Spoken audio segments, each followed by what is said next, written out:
There you go.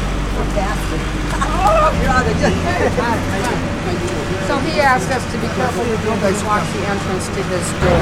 We are black and white together. We are black and white together.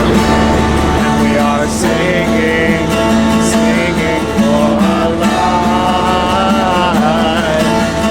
We are black and white together. And we are singing, singing for our life. How many roads must a man walk down before they call him a man?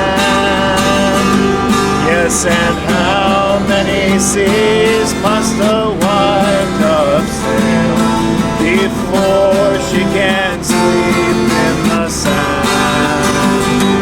Yes, and how many times must the cannonballs fly before they're forever banned? The answer, my friend, is blowing in the wind. The answer is blowing in the wind. Hi everybody, welcome. Thank you for coming out. My name is Connie Molbeck. I'm one of the founding members of the Central American Solidarity Coalition around 1980. Those of you that were active in CASC in the 1980s, raise your hands so we can see there was a lot of you here. And Elaine Kinch was our lead organizer at that time, and she basically pulled together this event today. So we go way back.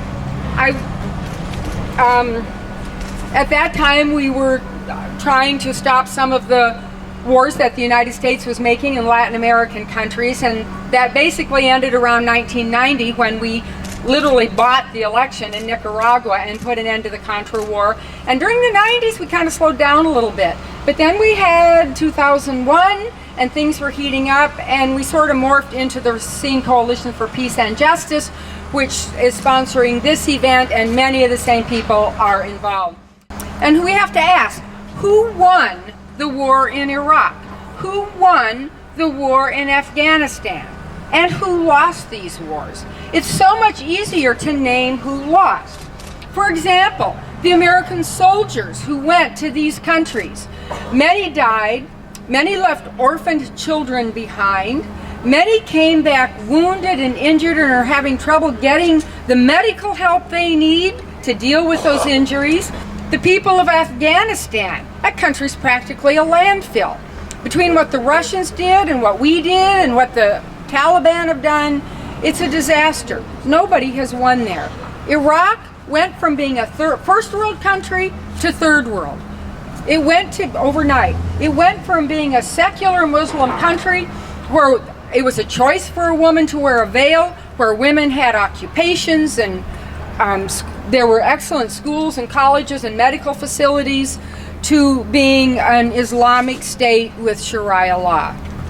So what did we accomplish there? We created a setting for people to hate us so much that groups like ISIS and Al-Qaeda are more powerful than ever. You know who else lost? All the countries around those nations that have had to take in huge numbers of refugees fleeing their own country, going to Jordan, Turkey, Lebanon, Pakistan, and other little countries who do not have the resources to take in that many people who fled their homes with nothing, even though they might have been doctors and nurses and professionals before they left.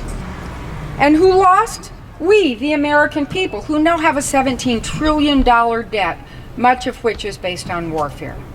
Who are the winners? Well, maybe a handful of Halliburtons and other corporations were. So here we stand in front of the office of Paul Ryan. I am a fiscal conservative, he says. We have to cut the deficit, he says. We don't have money for Medicare, Social Security, public schools, bridges, infrastructure. We don't have money for any of these things. Oh, but another war is looming. Yes, drum roll, let's go to another war. I don't know if he really wants this war or if he just wants another way to stick a wound into Obama and put salt on it to make him fail in one more way. I'm not sure. But it's got to stop. And Paul Ryan is powerful enough to be among those who can stop it if he knows that his constituents are demanding it. So at this point, I'm going to turn we have 4 wonderful speakers coming up. And first I'm going to introduce Maria Morales. She's been active in immigration issues forever with LULAC, which is the League of United Latin American Citizens, and Voces de la Frontera, and Racine Interfaith Coalition, and she's on the board of the Urban League. And I'm sure she could go on from there. I'm sure that's not the end of it. But Maria. Thank you, my son. We are the United States of America. We are a world power, a world leader. We are the country that many want to come and live here. And many risk their life to come here because we are so powerful that we think that no war will affect us. What, think again? Yes, we are #1 in military spending. And the money we're going to spend is staggering. Money better spent on other things like education, job creation, improving our roads, our bridges, providing housing for everybody. The list is endless. We could go on and on. Thousands of children are living in poverty. Not far away, we can look around. We'll see children that don't have schools, choose to go to school, don't have the proper clothes to go to school, are not eating their breakfast at home. They have to be fed at school. Let's use some of that money to eliminate the poor and the hungry conditions that are in our country. For instance, up in our higher country, where the poverty is devastating. In our reservations, our people, our own people, our natives are going hungry. In our migrant camps, where people are living in deplorable conditions, sometimes no running water, no toilets, low wages, and child labor. Yes, it still exists. We say no child labor in the United States, but we have children working out in the fields, picking cabbage, picking whatever for us to eat. Most of them are Hispanics, and most of them don't have the opportunity for an education. So I say, let's spend some of this gun money on them. One saying I like to deal off with, no war was ever won. Thank you. Yay! Yay! Thank you, Maria. Profound as always. And we also especially want to thank Tony Larson, who shows up for every event with every worthwhile organization to charm us with his songs and his music, and many of which he wrote himself. And he's just been faithfully here for all these years that we've been out here. So. Our next speaker is Wayne Johnson. Wayne is a professor emeritus of philosophy from UW Parkside, but most of us here know him as one of the founding members of the Racine Coalition for Peace and Justice 15 years ago. He's held a number of offices and currently is vice president. Here's Wayne. Hey. Thanks, Connie. I should warn Connie that there's a danger in giving a mic to an old guy who's been both a preacher and a teacher. He might hang on to it too long, but a few quick comments. First of all, a few facts about the Iran deal, although I realize that people on the far right aren't always interested in facts. Nevertheless, we'll stare at some of them. The Iran deal was worked out after almost 2 years of hard work, and there are a number of countries involved on the deal, including the United Kingdom and France and Germany and Russia and China besides us. It was finally endorsed by the Security Council of the United Nations unanimously, 20-0. And it should be on the way through our Congress and this in the coming weeks and months. So we're hoping that that will happen. I might also mention that I'm not sure it's a good thing to put in as a plug for the Iran deal, but even the Donald has indicated that if elected president, he wouldn't tear it up. He'd only see that it was enforced. An interesting angle among the more hawkish Republican aspirants for the presidency. At any rate, that vote is coming up, and we want to encourage the senators and congressmen to support that deal. Obviously, Israel is concerned about that. It's a worrying spot that they hold in the Middle East, but an interesting survey of American Jews that came out of Hebrew University indicated that they endorsed the Iran deal by a count of 39 to 21%. A whole cluster of Jewish senators and Congress people have endorsed the deal. Schumer is having some trouble with it, but he lives in a touchy situation, I'm afraid, in the state of New York. So it looks like that's a go. I would remind the hawkish people that war is always an alternative if the Iran cheats, but I think our task is to support the deal, to watch them carefully, work for peace, work for diplomacy, and stay out of war. Let's go toward that. Yay! For 35 years, I worked with veterans in Long Beach, California, VA, and Zablocki in Milwaukee, Wisconsin. And I just wanted to say that it was an opportunity because I met veterans from the Vietnam War, World War II, the Gulf War, Desert Sand, the Iraq War in Afghanistan. And you might think, like, how did I meet somebody from World War II? Well, many of those veterans had gotten older, and I worked in the ICU, and I worked in spinal cord injury. And this was an experience that I'll never forget. For 10 years, I took care of them, and you had to catheterize them every 4 hours so that they could urinate. And then you had to do a bowel routine, so that means that you put a suppository in, and then you had to go back and do a digital stimulation through the rectum. Then you had to go back and take out the stool. So, you know, it's nothing for me to talk about this, so I hope I'm not upsetting any of you. But those are some of the things that we had to do at the VA. And many of them had gaping wounds, and they were called pressure sores because they were paralyzed. Their circulation wasn't good, and so we had to pack those wounds. Those wounds were big, and they had sinus tracts where we had to go all the way up in there and do all of those things for those patients.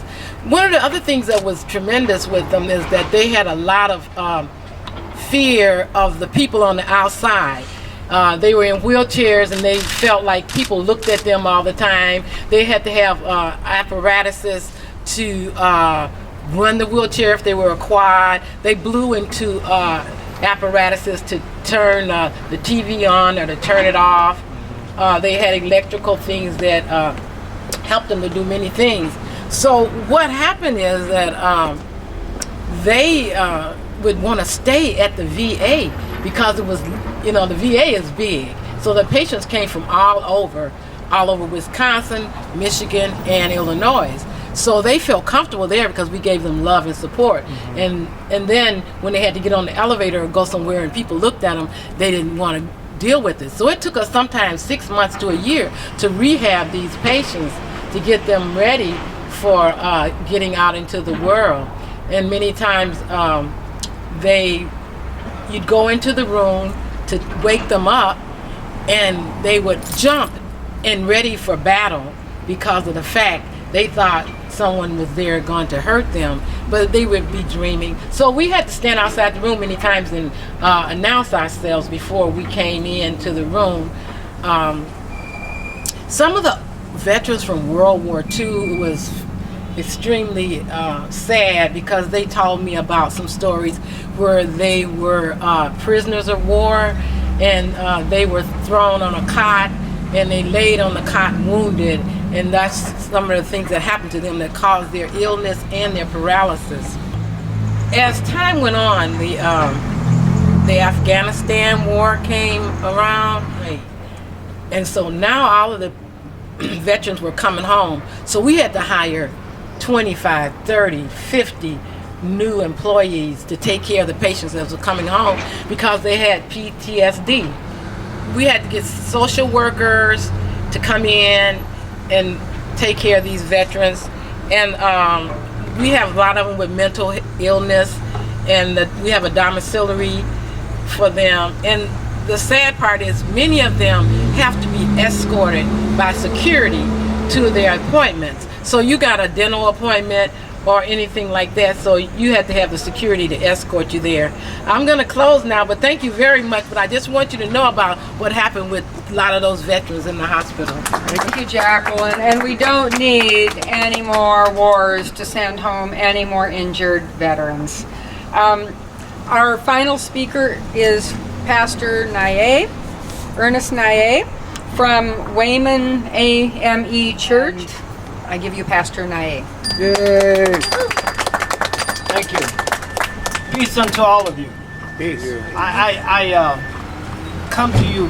Actually, I would like to do two things. I thought I'd better do a little homework for today, so I went on the internet and got some information from the Arms Control Association, who keeps track of all of the nuclear heads all over the world. I want to share a few statistics with you, if I may.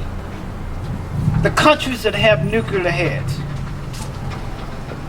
North Korea, you know that guy? Mm-hmm. Kind of scary, isn't it? Yeah. 10 nuclear heads. Israel has 80. Pakistan has 110. India, 100. Korea has, China has 250. France, 300. United Kingdom, I was surprised, only had 225.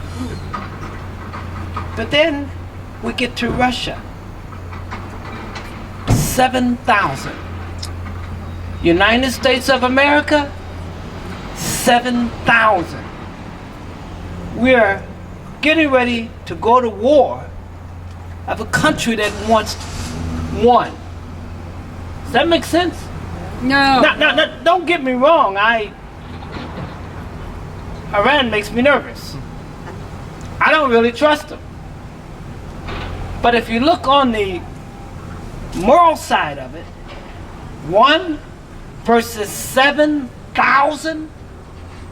Oh, let's talk about a country to be trusted. Do you remember the atomic age? I think it was around 1940, 1950.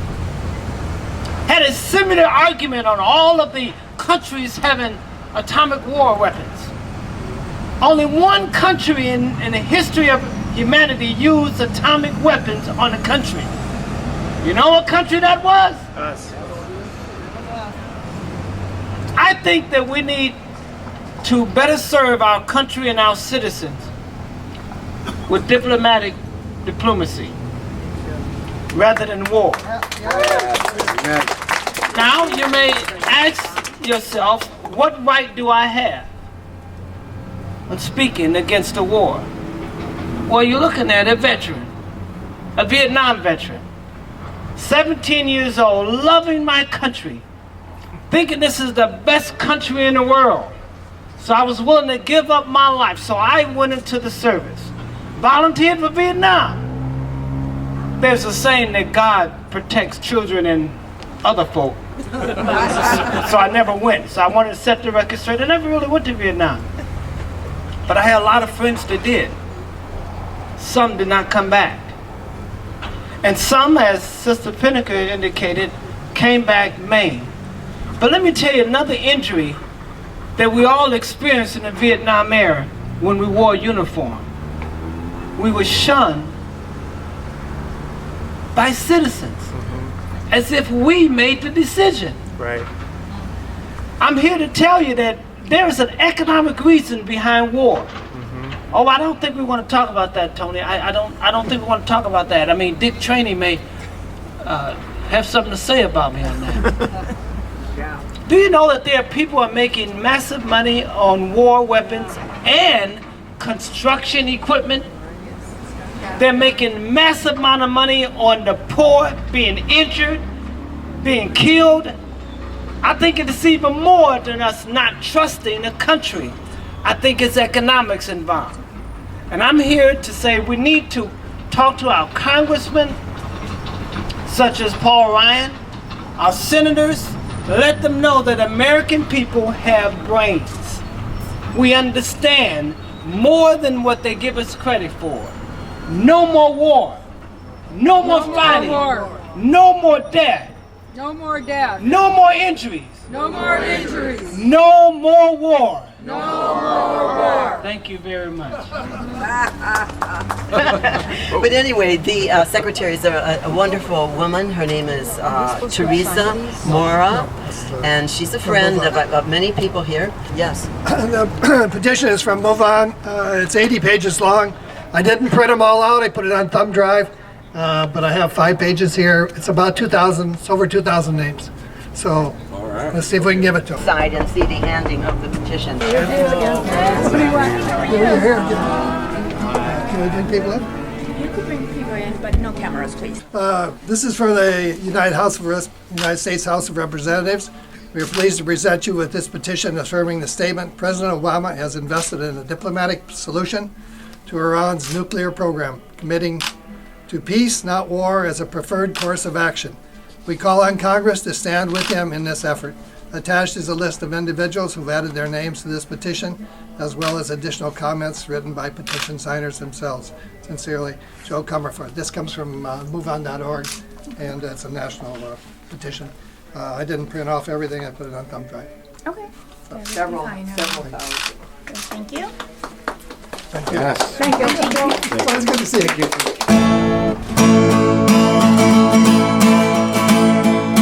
All we are saying is give peace a chance. All we are saying is give peace a chance. All we are saying is give peace a chance. Everybody's talking about freedom, freedom, but with this hungry people, freedom. Dare, get the people health care.